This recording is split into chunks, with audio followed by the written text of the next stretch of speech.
नारायणं नमस्कृत्य नरं चैव नरोत्तमं देवी सरस्वती व्यासं ततो जयमुदीरयेत् नष्टप्रायेषु अभद्रेषु नित्यं भागवतसेव्या भगवती उत्तमश्लोके भक्ति भवति नैष्टिकी कृष्णाय वासुदेवाय देवकीनन्दनाय च नन्दगोपकुमाराय गोविन्दाय नमो नमः। मूकं करोति वाचालं पङ्गुलङ्घ्यते गिरिं यत्कृपातमहं वन्दे परमानन्दं माधवं श्रीचैतन्य ईश्वरं श्रीगुरुदीनतारिणि। श्रीमद्भागवत महापुराण स्कंद 8 अध्याय 16। कश्यप जी के द्वारा अदिति को पयोव्रत का उपदेश। श्री सुखदेव जी कहते हैं, परीक्षित, जब देवता इस प्रकार भाग कर छिप गए और दैत्यों ने स्वर्ग पर अधिकार कर लिया, तब देव माता अदिति को बड़ा दुख हुआ।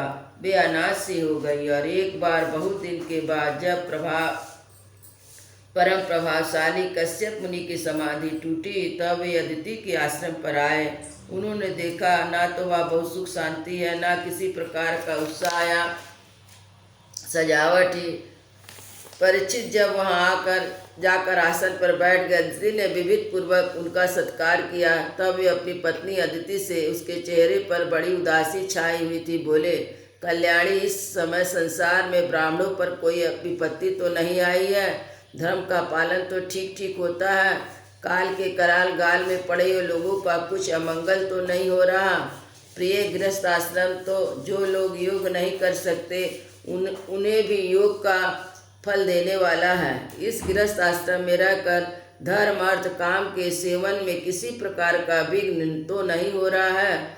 यह भी संभव है कि तुम कुटुंब के भरण पोषण में व्यग्र हो रही हो। अतिथि आए हो और तुमसे बिना सम्मान पाए ही लौट गए हो। तुम खड़ी होकर उनका सत्कार करने में भी असमर्थ नहीं हो। इसी से तुम उदास तो नहीं हो रही हो?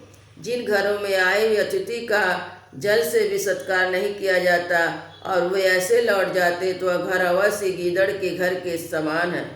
प्रिय, संभव है मेरे बाहर चले जाने पर कभी तुम्हारा चित्त उद्विग्न रहा हो और समय पर तुमने हविष्य से अग्नियों में हवन ना किया हो।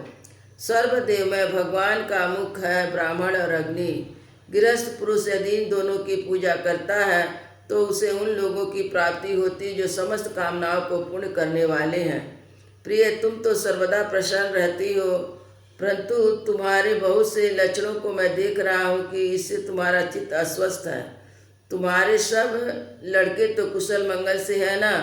अदिति ने कहा, भगवान, ब्राह्मण, गौ धर्म और आपकी यह दासी सब कुशल है।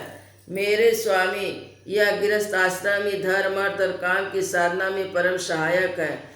प्रभु, आपके निरंतर स्मरण और कल्याण कामना से अग्नि, अतिथि, सेवक, भिक्षुक, दूसरे याचकों को मैंने तिरस्कार नहीं किया है। भगवान, जब आप जैसे प्रजापति मुझे इस प्रकार का धर्म पालन का उपदेश करते हैं, तब भला मेरे मन की ऐसी कौन सी कामना है जो पूरी ना हो जाए? आर्यपुत्र, समस्त प्रजा या चाहे सतगुणी, रजोगुणी या तमोगुणी हो, आपकी ही संतान है। कुछ आपके संकल्प से उत्पन्न हुए, कुछ शरीर से। भगवान, इसमें संदेह नहीं है कि आप सब संतानों के प्रति, चाहे असुर हो या देवता, एक सा भाव रखते हैं। सब है, तथापि स्वयं परमेश्वर भी अपने भक्तों की अभिलाषा पूर्ण किया करते हैं। मेरे स्वामी, मैं आपकी दासी हूँ। आप मेरे भलाई के संबंध में विचार कीजिए। मर्यादा पालक प्रभु, शत्रुओं ने हमारी संपत्ति और रहने का स्थान तक छीन लिया है। अब हमारी रक्षा कीजिए। बलवान दैत्यों ने मेरे ऐश्वर्य, धन, यश, पद छीन लिए हैं। हमें घर से बाहर निकाल दिया है। इस प्रकार मैं दुख के समुद्र में डूब रही हूँ। आपसे बढ़कर हमारी भलाई करने वाला और कोई नहीं है। इसलिए मेरे हितैषी स्वामी, आप सोच विचार कर अपने संकल्प से मेरे कल्याण का कोई ऐसा उपाय कीजिए जिससे मेरे पुत्रों को वस्तुएं फिर से प्राप्त हो जाए। सुखदेव जी कहते, इस प्रकार अदिति ने जब कश्यप जी से प्रार्थना की, तब वे कुछ विस्मित होकर बोले, बड़े आश्चर्य की बात है। भगवान की माया भी कैसी प्रबल है। यह सारा जगत स्नेह की रज्जु से बंधा हुआ है। कहाँ पर पंचभूतों से बना हुआ अनात्मा शरीर और कहाँ प्रकृति से परे आत्मा। यह ना किसी का कोई पति है, ना पुत्र है, ना तो संबंधी है। मोह ही यह मनुष्य को नचा रहा है।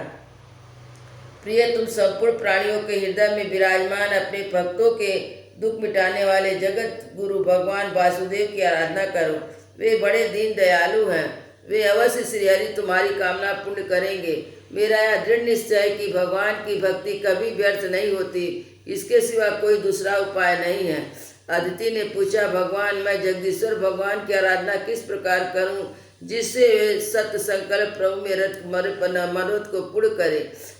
पतिदेव, मैं अपने पुत्रों के साथ बहुत ही दुख भोग रही हूँ, जिससे वे शीघ्र मुझ पर प्रसन्न हो जाए। उनकी आराधना से वही विधि मुझे बतलाइए। कश्यप जी ने कहा, हे देवी, जब तुम संतान की कामना हुई थी तब मैंने भगवान ब्रह्मा जी से भी यही बात पूछी थी। उन्होंने मुझे भगवान को प्रसन्न करने वाले जिस व्रत का उपदेश दिया था वह मैं तुम्हें बतलाता हूँ। फागुन के शुक्ल पक्ष में 12 दिन तक केवल दूध पीकर रहें और परम भक्ति से भगवान कमल नयन की पूजा करें। अमावस्या के दिन यदि मिल जाए तो जमीन खोदी सुअर की खोदी हुई मिट्टी से अपना शरीर मलकर नदी में स्नान करें। उस समय यह मंत्र पढ़ना चाहिए, हे देवी, प्राणियों को स्थान देने की इच्छा से बरा भगवान ने रसातल से तुम्हारा उद्धार किया था। तुम्हें मेरा नमस्कार है। तुम मेरे पापों को नष्ट कर दो। इसके बाद अपने नित्य और नैमित नियमों का पूरा करके एकाचित से मूर्ति, वेदी, सूर्य, जल, अग्नि, गुरुदेव के रूप में भगवान की पूजा करें और इस प्रकार स्तुति करें, प्रभु आप सर्वशक्तिमान हैं, अंतर्यामी और आराधनीय हैं। समस्त प्राणी आप में और आप समस्त प्राणियों में निवास करते हैं। इसी से आपको वासुदेव कहते हैं। आप समस्त चराचर के जगत हैं, उसके कारण के भी साक्षी हैं। भगवान, मेरा आपको नमस्कार है।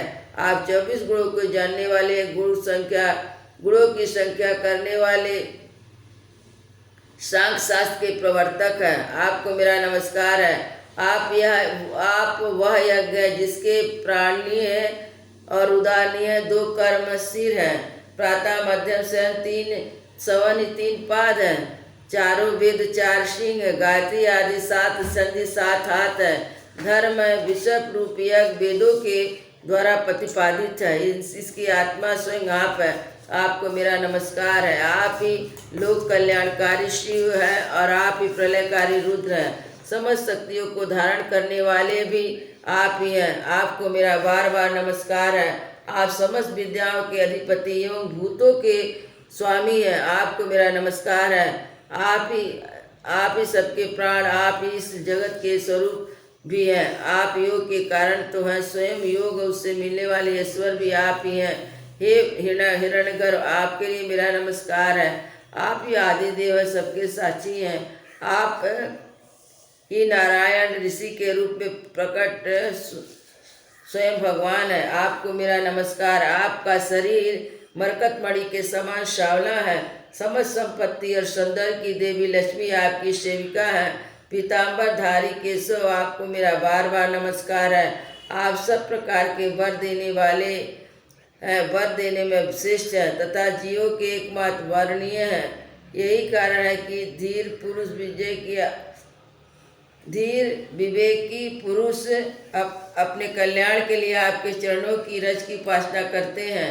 जिनके चरण कमलों की सुगंध प्राप्त करने की लालसा से समस्त देवता स्वयं लक्ष्मी जी सेवा में लगी रहती हैं, वे भगवान मुझ पर प्रसन्न हो। प्रिय भगवान, ऋषिकेश का आह्वान पहले ही कर ले,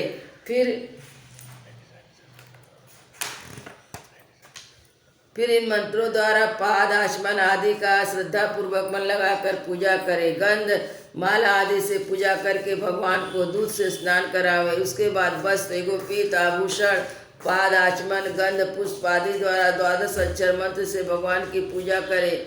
यदि सामर्थ्य हो तो दूध में पकाए हुए घी और गुड़ से मिले हुए साली के चावल का नैवेद्य लगावें।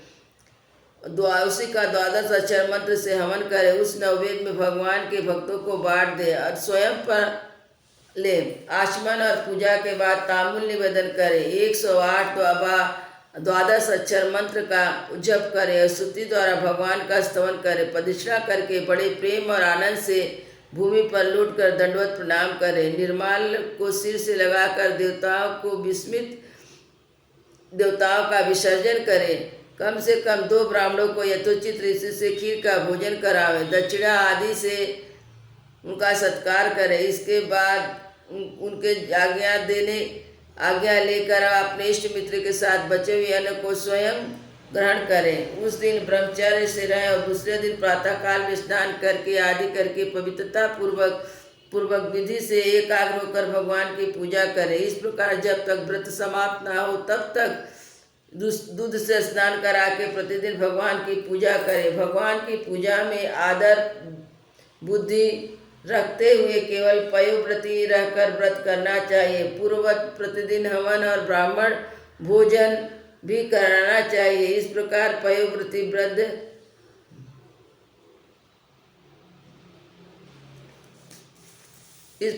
पयोव्रती रहकर 12 दिन तक प्रतिदिन भगवान की आराधना हो पूजा करके ब्राह्मण भोज कराते रहे। फागुन शुक्ल प्रतिपदा से लेकर त्रयोदशी पर्यंत ब्रह्मचर्य से रहे, प्रतिदिन पृथ्वी पर शयन करे या तीनों समय स्नान करे, झूठ ना बोले, पापियों से बात ना करे, पाप की बात ना करे, छोटे बड़े सब प्रकार के भोगों का त्याग दे, किसी भी प्राणी को किसी प्रकार से कष्ट ना पहुँचाए, भगवान की आराधना में लगे रहे। त्रयोदशी के दिन विधि जानने वाले ब्राह्मण के द्वारा शास्त्र उक्त विधि से भगवान विष्णु को पंचामृत स्नान करावे।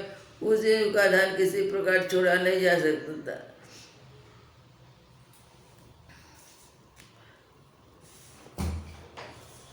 उस दिन धन का संकोच छोड़कर भगवान की बहुत बड़ी पूजा करनी चाहिए। दूध में खीर पकाकर विष्णु भगवान को अर्पित करना चाहिए। अत्यंत एकाग्र चित्त से उसी पकाए हुए चरु के द्वारा भगवान का आयोजन करना चाहिए। उन्हें प्रसन्न करने वाला गुण युक्त तथा स्वादिष्ट नैवेद्य अर्पण करना चाहिए। इसके बाद ज्ञान संपन्न आचार्य को वस्त्र आभूषण गौ आदि देकर संतुष्ट करना चाहिए। विप्रे इससे भगवान की आराधना समझो। प्रिय आचार्य और ऋतविजों को शुद्ध सात्विक गुणयुक्त भोजन कराना ही चाहिए। दूसरे ब्राह्मण आए हुए अतिथियों को भी अपनी शक्ति के अनुसार भोजन कराना चाहिए। गुरु और ऋतविजों का यथा योग दक्षिणा देनी चाहिए। जो चंडाल आदि अपने आप वहाँ आ गए हो उन सभी को तथा दीन अंधे और असमर्थ पुरुष को अन्न आदि देकर संतुष्ट करना चाहिए। जब सब लोग खा चुके तब उन सबका सत्कार को भगवान की प्रसन्नता का साधन समझते हुए अपने भाई बंधुओं के साथ स्वयं भोजन करें। प्रतिपदा से लेकर त्रयोदशी तक प्रतिदिन नाच गान बाजे स्तुति स्वास्थ्य वाचन भगवत कथा में भगवान की पूजा करावे। यह भगवान की श्रेष्ठ आराधना है। इसका नाम पयोव्रत है। ब्रह्मा जी ने मुझे जैसा बताया था वैसा मैंने तुम्हें बता दिया। तुम जैसी भागवती हो अपनी इंद्रियों को वश में करके शुद्ध भाव से श्रद्धापूर्वक चित्त से इस व्रत का भली भांति अनुष्ठान करो और इसके द्वारा अविनाशी भगवान की आराधना करो। कल्याण यह व्रत भगवान को संतुष्ट करने वाला है। इसका नाम स्वरभग या स्वर व्रत है। समस्त तपस्वियों का सार है, मुख्य दान है जिससे भगवान प्रसन्न हो। वे सब सच्चे नियम है, वे उत्तम नियम है।